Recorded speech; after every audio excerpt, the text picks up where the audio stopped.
Hi! Welcome to Richard Gabili YouTube channel, and for today's tutorial, I will be teaching you on how to turn on and off 3D touch on iPhone X. But first, kindly subscribe to this channel and don't forget to hit the subscribe button and the bell to notify you for the new updates. And let's start! Using your iPhone X, from your home screen, first go to Settings. Then in the settings, scroll down and find the accessibility and then tap. Then in the accessibility, scroll down again and go to physical and motor section and then tap the touch.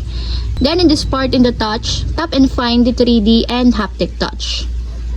Then in the 3D and haptic touch, as you will see, there is a switch button located on the side of 3D touch. Then all you have to do is just tap it to enable until it becomes green.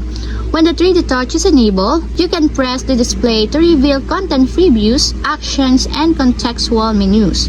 And if you want to disable or turn off, just tap again the switch button, just like this. And that's it, we have successfully turned on and off 3D touch on iPhone X. If you have a question, kindly comment down below and don't forget to hit the subscribe button and the bell to notify you for the new updates. And thank you for watching!